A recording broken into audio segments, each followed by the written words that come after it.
Welcome back to One on One with Bruce Garrioch, and I'm really pleased to be joined today by former NHL referee and outspoken, I would say, friend Tim Peel. Tim, it's good to see you again. I know it's nice and cool where I am. You're still in St. Louis, so I would imagine you're still batting the ball around a little bit before maybe some snow falls. Yeah, no, exactly. The weather's been great here, and thanks for having me on, Bruce. I've known you for over 20 years, and I always respected you when you wrote for the Ottawa Citizen or Sun. I always forget Oh, no.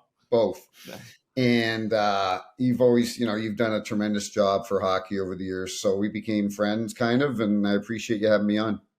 Tim, I look at you're just back. Let's start with the Hockey Yeah, Hall of Fame because you're fresh off that. right.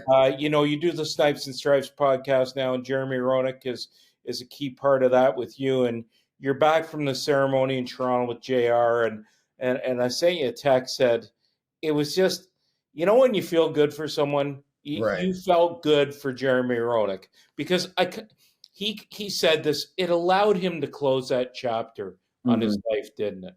Yeah, it did. We all have our demons, and JR is no different than anybody else. He was a remarkable man. You watch those highlights of him, Bruce. Like he alluded to it in his speech how he was drafted. He was 150 pounds, even when he was 175, 80 pounds, playing in that era where it was so physical. He would abuse his body. He was reckless out there, but he was so skilled and I saw James Duthie mention something on Twitter that it might have been one of the best speeches that he's ever seen. And JR, I wasn't surprised. We've been talking about it for the last couple months, and it's just who he is. That's who Jeremy Roenick is. The Hall of Fame game on Sunday afternoon, and he grabs the microphone and he's dancing. And I'm sitting with Eddie Belfour, and we're watching it, and I'm videotaping it, and both of us are just barreled over. But that's JR. Like, I'll give you a little example. It was about 2 or 3 weeks ago. He was here in St. Louis doing an autograph signing, and stayed at my house for a couple days. And the team that I coached, 2012s, he wanted to come to practice. He wanted to come on the ice, and so we walk into this rink in Chesterfield, Missouri, suburbs of St. Louis, and you could hear these people going, "Is that Jeremy Roenick? That can't be Jeremy Roenick? He's in St. Louis," and they loved him. These are Blues fans that hated the Blackhawks. They hated Jeremy Roenick, but one thing that they all could agree on was how much they respected the way he played the game. And he was taking pictures with them all. He was just so nice. And I saw it at the golf course. People are coming up to him like he's just one of those people. He just is nice to everybody. I've seen him do it with little kids and adults, and it's so well deserving. And you know what? Everything happens for a reason. And sometimes, him and I have talked that maybe if he got in a few years ago, he wouldn't have appreciated it the way he appreciated it now. And I think the timing was just right. And I'm so happy for him. It was fantastic. It was just a phenomenal weekend. It's the first time I've ever gone. It was very impressive, to say the least. Absence sometimes makes the heart grow fonder. Right. And I just have to ask you one more little thing about JR. Did he have a note, or had he written that speech, or did he Yeah. have a note, or was he? He Did had he had bullet points. he did. And, Okay. and I just wondered. he didn't want to sit up there and just read it off a piece of paper. He Right. had bullet notes and Good. bullet points and so on. Because it So really came from the heart. Like I I really know, thought and it. I knew it would from him. And we were talking yesterday, and I said, "JR, I said, can I tell you something?" He goes, "Yeah." I go, "Selfishly," I go, "I really appreciate you having me there." I said, "I've never had a close on the end of my career." And I said, me being around the whole weekend, and I made a list of guys: Belfour, Timu, Ty, Pronger, Berkey, McCabe, Peke, Getzlaff, Tutu, Gilmore, Lou Lamoriello, St. Louis, Savard, Keenan, on and on. The guys that I had refed, the guys that I had run into, and it was good for me too. It was good. It was therapeutic for me to I'm talking to Coley Campbell and Mike Murphy. Well, the last time I talked to Coley, the conversation wasn't too good, and so it was selfishly. And he goes, I knew that. He goes, I knew it'd be good for you. And I said, well, I love you, man. I said, thanks for so much for it. It was just a phenomenal weekend. Well, Tim, I think some of the things that people don't know about you is, number one, you refereed more than 1,300 National Hockey League games, a great accomplishment. Your first National Hockey League game, though, you had two significant milestones in Ottawa. One was your first National Hockey League game on October 21st, 1999, Colorado and Ottawa. Mm-hmm. And we checked the score, and Ottawa won 4-1. Right. So you did a good job that night. The other one was you did the 2012 All-Star game here. Yeah. And just talk a little bit about, number one, that first game and the atmosphere of that All-Star game, because I certainly remember the All-Star game was fantastic here. Daniel Alfredson, and they had the 5 starters, right? I have a lot of good memories of Ottawa, because when I moved from New Brunswick to Toronto, the OHA or the OHL didn't know anything about Tim Peel, and Ken Bodendistel and Dave Branch gave me a chance in the OHL.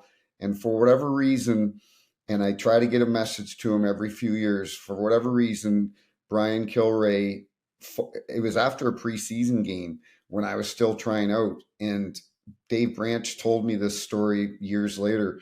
He said Killer phoned him up and said, who's this Tim Peel guy? And Branch is like, uh-oh. Because they had all older referees back then. They had all older referees, and here's this new kid. And Dave Branch says to Killer, he says, we're trying this kid out. He's from New Brunswick. And Killer goes, I really like how this guy referees. You got to bring him on. So I would always thank Killer. The old building downtown, we'd walk out of the refs room and he'd be having a cigar with his coaching staff and having a beer, and I'd pop in every once in a while and sneak in and have a beer with him. So I loved Ottawa, and then having my first game there was special. And just, until I remember standing at the national anthem and my leg is shaking, just one leg, like I'm so nervous. And I forget who I called the first penalty on, but then it just calmed me down, and I'm like, okay, I'm okay. And then working the 2012 All-Star game, my wife came, and she was pregnant at the time, and having all family in town. It was phenomenal. But I'll never forget, they had the convention center, and they had a Q&A with the officials. And it was Eric Furlot and I, Derek Amell, one of my longtime buddies that worked 8-10 Stanley Cup Finals, and Brad Tkachuk. And so we're doing this Q&A in the convention center, and it's open, and the place is filled. Everyone's sitting there, and they want to ask us questions. And I can remember it was yesterday. Some fan walked by and he goes, Peel, you suck. And everyone started laughing, and I've got a microphone in my hand. I go, yep, there's one of my fans right there. And everyone was laughing. Oh. That was hilarious. So no, I loved Ottawa. I loved seeing the security guys that I knew there for years, the Zamboni guys, just everybody. It was a special city to work in, and all the Canadian cities obviously are special because the knowledge that the fans have of the game. I remember working games in Atlanta and Nashville when they were earlier in their franchise. And a player would fall down and the fans would think it was a penalty. But even though the fans can get on the refs, that most of the time the Canadian fans are pretty educated as far as the officiating.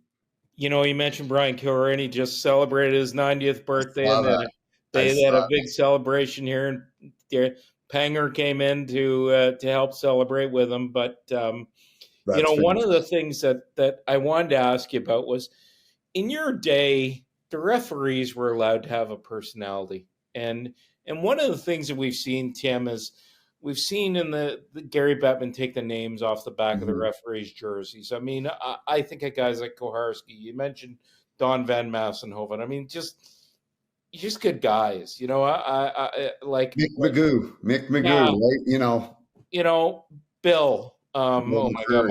Bill McCurry, right. Yeah. Like Terry Gregson, Rob Schick, Andy Van Hellemond. You could go down Eric the list. Hansen, right. lines I know well. And would you like to see the referees have their names back on their jerseys? You know what?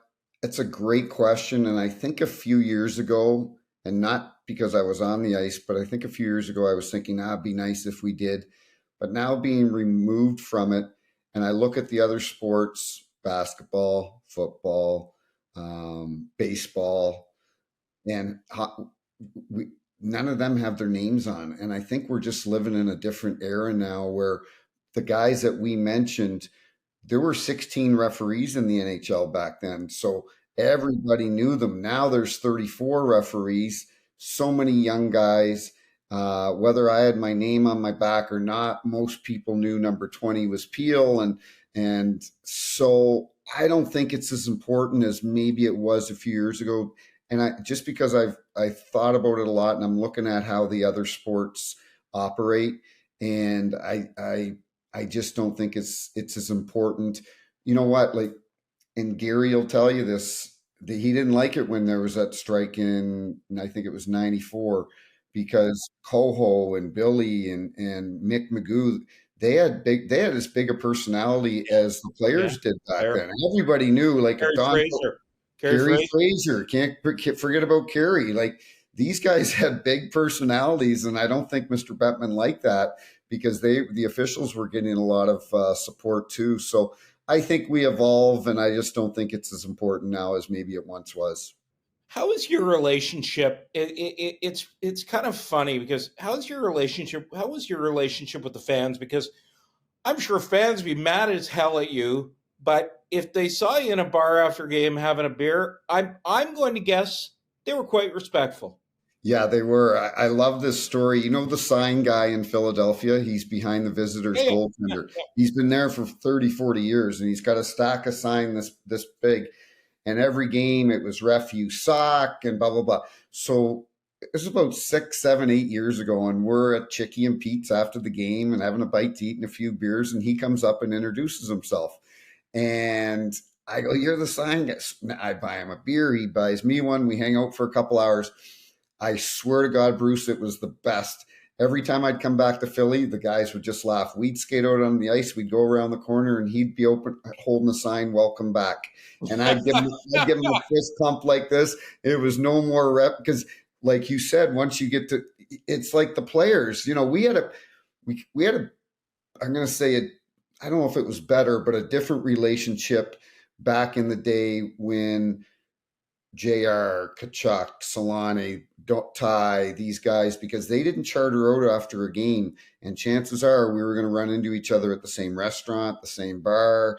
And that's how you developed a relationship with them, because they'd be like, PLZ. Because I'd be like, I missed that one tonight. Don't worry. And that's hockey people, that's hockey players. So, but yeah, the fan, I loved the fans. Another story in Philadelphia, Pierre Shampoo, the longtime linesman. I'm working the game with Billy McCreary, and the glass behind the penalty box was really short.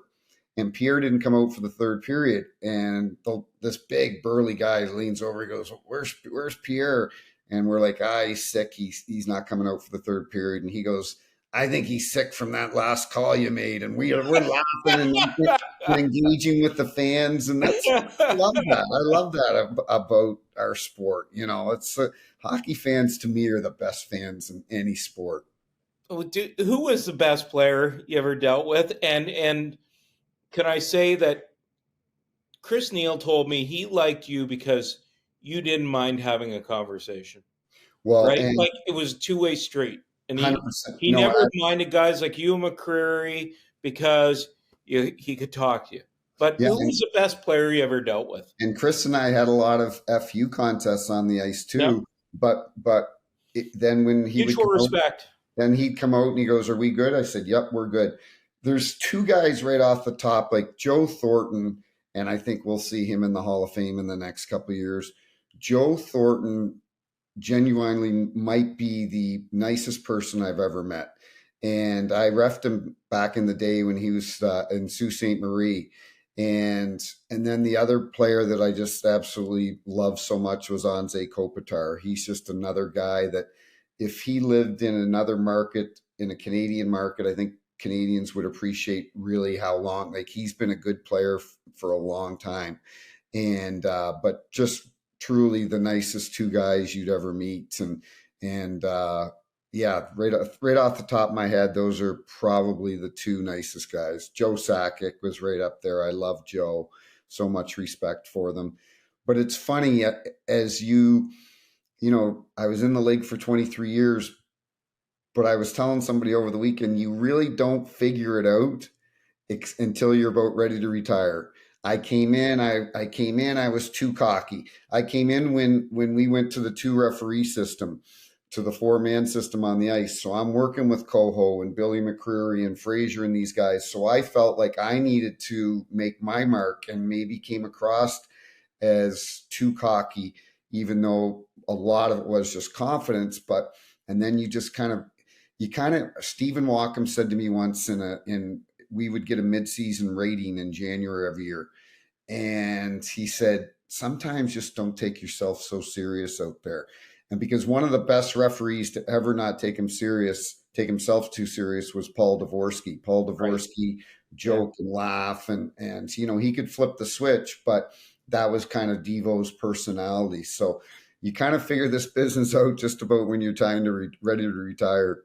Well, you kind of alluded to what I was going to ask you next. People always think that officials aren't held accountable, Tim. But I think, number one, I think if you could have talked to the media every night and explained the call, you would have. If the league allowed that. But the other thing I think is, you did you receive clips the next day? Clips within a couple of days? I mean, how was that sort of done?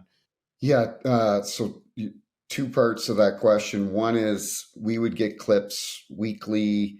I wouldn't say daily. They wouldn't inundate us, but I know myself, and I know a lot of the other refs, we're traveling the next day on the plane, and I'd watch maybe not the full 60 minutes, but I'd watch key plays, like if I called a major, or if I missed a major, or things like that.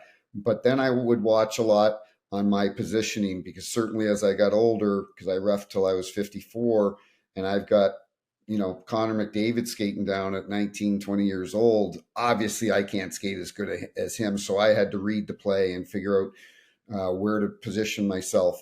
But as far as the accountability, the NHL has released a lot of referees over the years and linesmen, but they do it very quietly. And so when they say that about not being accountable, people have been held accountable. They just do it quietly and respectful to that one individual. But our real accountability is, we have 34 refs, and they take 22 of us to the 20 of us to the playoffs every year. And that's when you're held accountable, when you get sent home and you don't get that playoff bonus. And then if you consecutively don't make the playoffs, then they may have to make a tough decision as far as releasing you. But the other part to your question about speaking to the media, I wouldn't have minded it. I know Wes wouldn't mind it now. I know Kelly Sutherland might not mind it, but not everybody, and I'm not Yeah. Not everyone's comfortable with it, correct. or thinks they have to. Correct. I'm okay Yeah. public speaking and so on, but and it just might not be a comfort zone. And the other thing, I don't know, Bruce, like I don't know if a reporter asked me, "Hey, can you tell us why you didn't make that call?" Well, I missed it. I missed the call. Yeah, So does your that make answer them may not happy? be good enough. Because everybody should already know that he missed the call. He didn't Yeah, call it. yeah. So I don't know. I see both parts of it. Um, but I think the NHL does a pretty good job as far as when they'll send out immediate releases for goalie interference, headshots, things like that. So you know what, I think even officials now, though, Tim, have no idea what goalie interference is. Like I think when an official thinks there's goalie interference, and they challenge or didn't call goalie interference, and they challenge it for goalie interference. I think even the official is going, well, this could go anyway, right? Like, right? There is a lot of gray area, Yeah. Bruce, and you and I are both old enough to know. And I love Berkey, but when he brought in the toe in the crease rule, and that just turned out to be an absolute disaster.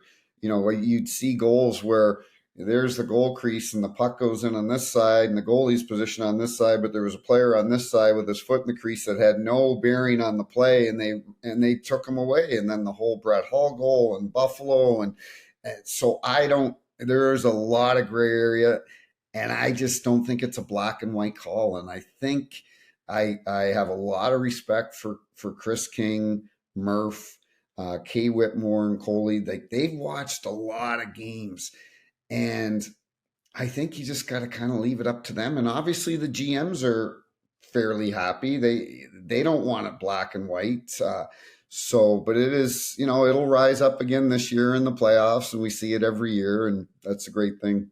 Okay, 2 more questions before I let you go. Yeah, no problem. Number 1, who's the best trash talker you saw during your NHL career? Well, I think the funniest line is clean. 2 or 3 of them. I think Steve Ott was relentless. Sean Avery could get just, downright crude. But I remember Sean came up to me one night in Madison Square Garden and he goes, "What are you doing after the game?" And he goes, I'm hanging out with both of the Olsen twins. And that was probably true. He probably was like, that was Sean Avery in New York City. And I'm like, yeah, I said, "Sean, I get in enough by myself. I don't need to be on page 6 on the gossip section with Sean Avery and the Olsen twins." But I remember Chris Simon, and God rest his soul. I forget who the player was, but we had a big scrum one night, and Chris was really, really tough. And he came in to stick up for his teammate, and the guy that was taking advantage of his teammate, he looked at him. He goes, like, "What are you doing?" He goes, I'm sending a message to Chris's teammate. He goes, "I'm sending him a message." And Chris looked right at him and he says, "Well, consider me his secretary and all messages go through me." And I just laughed. It was like, that's brilliant. Yeah, consider me his secretary and all messages go through me. So it was guys like that. But I think Steve Ott was one of the best. Bernie, I love Bernie. We've had him on our show. He's the funniest guy. He's great. But, there were, and I know times changed, but I miss those characters in our game. Like those guys, like the late 90s and early 2000s, there were some real characters. And when I saw those guys this weekend at the Hall of Fame, they weren't only skilled, but they were tough too. Like everybody was tough, and it was physical. And it bothers me a little bit. I see Trouba the other day. I see Gudis. They make these good hard hits, and all of a sudden it's like, what's going on? I'm like, no, we can't take the physicality out of our game. You've got one of the best guys in Ottawa, and Brady Tkachuk, who I've known since he was 4 years old. And funny story about Brady, like I'm very close with Walt and Chantel, and Chantel asked me one year, she goes, "Tim, Brady was like 6 or 7. And she's like, "Can Brady wear one of your referee shirts for Halloween?" And I go, yeah. So, they kind of hemmed it up and made it fit him and so on. Although Brady was probably as big as me back then. And so we wore it out as Halloween. Well, he loved this referee jersey so much that the first couple games after Halloween, he would wear it down to the Blues games. And Walt was like, "There is no friggin' way my son is wearing a referee jersey. He's going to be a player, not a referee." And obviously they made the right decision. It worked out. But yeah, tremendous family. And Ottawa is very fortunate to have a guy like Brady Tkachuk, because he truly cares about that team. He cares about the fans. He loves the fans there. He wouldn't have signed an 8-year deal. And there is nothing more than he wants is to will that team and get into the playoffs.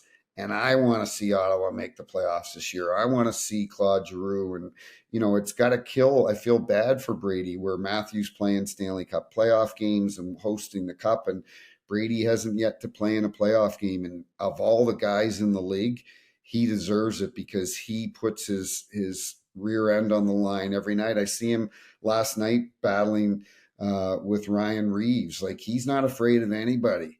And so hopefully they've got a good goaltender now in Allmark. They've got a good coach in Travis Green. They've got a good back end with Sanderson and some of the other kids. So I'm hoping Ottawa can get back. The fans deserve it. It's been too long. Well, you beat me to my last question because I know you're close to the Tkachuks, and I wanted to ask you if you thought that maybe Brady might have a chance to match Matthew. But before I let you go, I got to tell you, Randy Cunneyworth told me a story one time. He was captain of the 67s, and Killer is going out of his mind. And he says, and you go ask that referee if it's his first time on an indoor rink. So Cunny tells me, he skates over to the referee. He says, look, could you just humor me a bit here? Yeah. Because he's going out of his mind over the call you made. So just listen to me here for a second. And I'm going to go back and tell him, yeah, you're not changing your call. So the guy humors him and they have a little chat. He goes back. He says, yeah, he's not changing the call.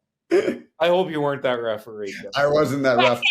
But that happened a lot with guys in the NHL. They come up to you and say, hey, Crawford, he's losing his mind. Just nod your head. I'm sick of listening to him too. That wasn't just Crow; it was a bunch of other coaches. But it's a great thing about our. We can't take the emotion out of our sport. Our sport is an emotional game. Tensions run high. It's okay. I tell people, like, it's okay if maybe we miss a call here or a player does something here. Like, there's too many games, as you know, and I don't expect them to play with that level of intensity over 82 games. But there are some games you go to and you're like, is anyone hitting anyone tonight? Like, we can't take that emotion and that physicality out of the game because that's one of the elements that makes our game so good. Snipes and Stripes is your podcast. When do you tape? We usually do it on Wednesday, but I've been into a little Twitter feud with Tony D'Angelo, and he was blaming being a Trump supporter for him not being in the NHL, and I kind of called him out. So we're waiting to hear. We might have Tony on tomorrow, all the ways from Russia, because he's playing in the KHL. And so we might have him on tomorrow, but we usually tape on Wednesdays, but you can catch us on all the Spotify and Apple and all the regular ones. Well, we really appreciate your time. And I'm going to tell you, Tim, you and I have gone the longest of any guest I've ever had. So you beat Doug McLean too. Oh, geez. Hey, and there's no one that loves to hear themselves talk more than Doug McLean, okay? I'm going to let him know you said that. Oh, you got to. I love Dougie. He's such a good guy. Thanks, Timmy. I really appreciate it. Tim Thanks, Bruce. Anytime. Tim Peel and Bruce Garrioch, thanks for watching.